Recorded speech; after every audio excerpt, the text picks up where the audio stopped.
रब इशरह ली सदरी वयस्सिर ली अमरी वहलुल उक़दतम मिन लिसानी यफ़क़हू क़ौली। अस्सलाम वालेकुम, डॉक्टर सनिया Bashir here, consultant diabetologist and CEO of diabetes टेलीकेयर। उम्मीद करती हूँ कि आप लोग खैर खैरियत से होंगे और यकीनन शुगर के साथ अपनी ज़िंदगी को बेहतर से बेहतरीन बना रहे होंगे। आज का जो टॉपिक है वो बहुत इंटरेस्टिंग है क्योंकि मौसम सरमा जो है वो ऑलमोस्ट ही आ चुकी है। जो रातें हैं वो अच्छी खासी ठंडी हो चुकी हैं। हमारे जो नॉर्दर्न एरियाज है वहाँ बर्फबारी भी हो रही है। तो जब बात हो सर्दियों की और बात हो खुश्क मेवे की तो फिर हम काजू को कैसे भूल सकते हैं। वो लोग जो हमें अभी अभी ट्यून इन किया है, हमने बादाम पे, अखरोट पे, किशमिश पे, बहुत सारे ड्राई फ्रूट्स पे हम पहले ही बात कर चुके हैं। आज बात कर रहे हैं काजू की कि काजू शुगर के पेशेंट्स को कैसे लेना है। एक बात बताती चलूं कि खुदारा मुझे बहुत सारे मैसेजेस आ रहे हैं कि मैडम ये इतनी महंगी महंगी चीजें आप क्यों बताती हैं। तो देखिए, मैं हरगिज ये नहीं कह रही हूँ, this is very important thing, मैं हरगिज ये नहीं कह रही कि आपकी शुगर काजू के बगैर ठीक नहीं होगी। ये नहीं कह रही कि आप बादाम खाएंगे तो ही शुगर कंट्रोल होगी। हम ये कह रहे हैं कि इन चीजों को अगर आप खाना चाहते हैं तो आप कैसे खा सकते हैं कि आपकी शुगर कंट्रोल में रहे। तो ये है बेसिकली एजुकेशन का मकसद। वीडियो को अंत तक जरूर देखिएगा और जल्दी से मुझे कमेंट करके बताइए कि आप हमें कहाँ से सुन रहे हैं और आप अपनी सर्दियों में सबसे ज्यादा क्या चीज पसंद करते हैं। वीडियो को अंत तक जरूर देखिएगा। काजू जो है वो मुख्तलिफ खुश्क मेवे की तरह जो है वो भी बेसिकली न्यूट्रिशनली बहुत ज़्यादा पैक होता है, यानी कि इसके अंदर बेतहाशा ग़िज़ाई अज्जा मौजूद होते हैं जो कि आपके शुगर के पेशेंट को जो जिस्म में कमज़ोरी है, थकावट है, इनको बेहतर करने में रोल प्ले करता है। काजू के अंदर बेसिकली गुड फैट मौजूद होता है। याद रखिए कि इसकी कैलोरी कंटेंट ज़्यादा होता है, लेकिन चूंकि आप सब जानते हैं कि हमें पूरे दिन में तकरीबन 1500 से 1800 कैलोरीज पूरी करनी है, तो जब आप काजू खाते हैं तो आपको पता होना चाहिए कि आपने कितना खाना है और आप उससे कितनी कैलोरीज ले रहे हैं। तो इसको हम डिस्कस करते हैं बाद में। सबसे पहली बात यह कि काजू के अंदर आपको अच्छी चिकनाई मिलती है जो कि आपके दिल की सेहत के लिए बहुत अच्छी है। काजू के अंदर फाइबर की क्वांटिटी अच्छी होती है और चूंकि फैट भी ज्यादा होता है तो काजू जब खाते हैं आप तो वो एज अ बहुत जबरदस्त स्नैक के तौर पे काम आता है। या वो तमाम लोग जो कि सर्दियों में बार बार की भूख की शिकायत कर रहे होते हैं तो वो अगर थोड़ा सा काजू खा लेते हैं, जितना पोर्शन हम समझाते हैं, एक क्रेविंग को कंट्रोल में लेकर आ जाते हैं।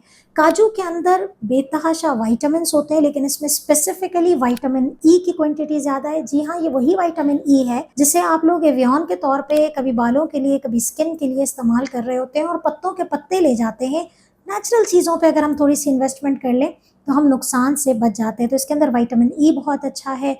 बादाम के बाद बादाम है और पंपकिन सीड्स के बाद जिसके अंदर मैग्नीशियम बहुत अच्छा है वो है काजू। तो मैग्नीशियम अगेन ये वही चीज़ है जिसकी गोलियां आजकल बड़ी ट्रेंड है और आप लोग लेना भी शुरू कर देते हैं कि हमने देखा था कि मैग्नीशियम खाना है। तो मैग्नीशियम आपको नेचुरली कद्दू के बीज में, बादाम में और फिर आपको मिल रहा है काजू के अंदर मिलता है। तो यस, काजू रिच इन मैग्नीशियम है। अगर आपके पैरों में जलन होती है, पैरों में सुनपना होता है, न्यूरोपैथी के साइन से, और अगर आपकी शुगर कंट्रोल है तो फिर आप अपनी मैग्नीशियम की डेफिशिएंसी को जरूर कवर करें। ये एंटीऑक्सीडेंट होते हैं, जिस्मानी तोड़फोड़ को कंट्रोल करते हैं। इसका ग्लाइसेमिक इंडेक्स कम होता है, यानी कि शुगर बढ़ाने की सतह कम होती है। तकरीबन हम ये कहते हैं कि आप एक टाइम पे तकरीबन 8 से 9 काजू जब खाते हैं तो वो तकरीबन आपको मिलते हैं 9 ग्राम कार्बोहाइड्रेट मिल रहे हैं। और जो टोटल कैलोरी है, यानी कि अगर आप 9 से 10 काजू खाते हैं तो फिर आपको तकरीबन 150 कैलोरीज मिलती है। तो कार्बोहाइड्रेट को भी जहन में रखना है और 150 कैलोरीज को भी मद्देनजर रखना है। पूरे दिन की जो कैलोरी है again person to person vary करता है, यानी कि ज़रूरी नहीं कि मुझे सुनने वाले तमाम लोगों की कैलोरी की रिक्वायरमेंट एक ही हो, लेकिन एक आइडियली 1500 से 1800 कैलोरीज जो है वो चाहिए होती है। तो ये आपको तकरीबन 9 से 10 काजू में तकरीबन 150 कैलोरीज मिल रही है। ये बात क्लियर हो गई। सवाल ये है कि शुगर के पेशेंट्स तो इतना खा सकते हैं, क्या अगर शुगर के पेशेंट्स के गुर्दे खराब हो तो क्या वो काजू ले सकते हैं? तो देखिए, हमेशा मैंने बताया कि अगर आपका गुर्दे खराब होने का पता कैसे चलता है, क्रिएटिनिन बढ़ जाता है, ईजीएफआर कम हो जाता है। तो अगर ईजीएफआर आपका 60 से कम हो रहा है तो फिर आप थोड़ा सा विजिलेंट हो जाइए और चीजों को कंट्रोल करना शुरू कर दीजिए।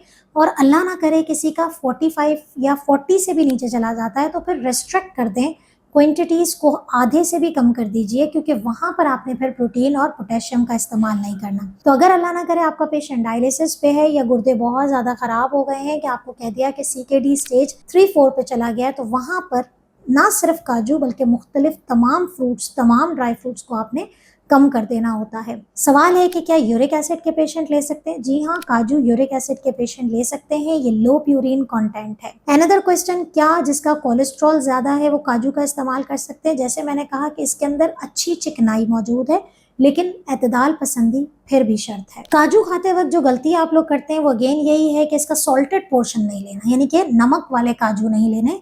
आप रोस्टेड ले सकते हैं काजू, लेकिन उसमें नमकीन ना हो। काजू उन लोगों को भी थोड़ा सा अवॉइड करना चाहिए जो कि एक तो किडनी डिजीज वाले पेशेंट हो गए, और वो जिनको मोटापा बहुत ज्यादा है, तो आपको काजू अवॉइड करने चाहिए, क्योंकि आप अपनी डेली खाना खा रहे हैं सुबह दोपहर शाम, आपकी कैलोरीज उसमें पूरी हो रही हैं क्योंकि आपने वजन कम करना है। तो वो इन तरह की चीजों में जिसमें फैट कंटेंट ज्यादा है वो इस्तेमाल ना करें। काजू एक सेफ ऑप्शन है, और हरगिज नहीं कह रही कि काजू आपके लिए शुगर कंट्रोल करने का जरिया है, लेकिन आप काजू खाना चाहते हैं तो ऐसे खाएं। तो एंजॉय करें सर्दी, और हमें और हमारी टीम को दुआ में याद रखिएगा। अल्लाह हाफिज।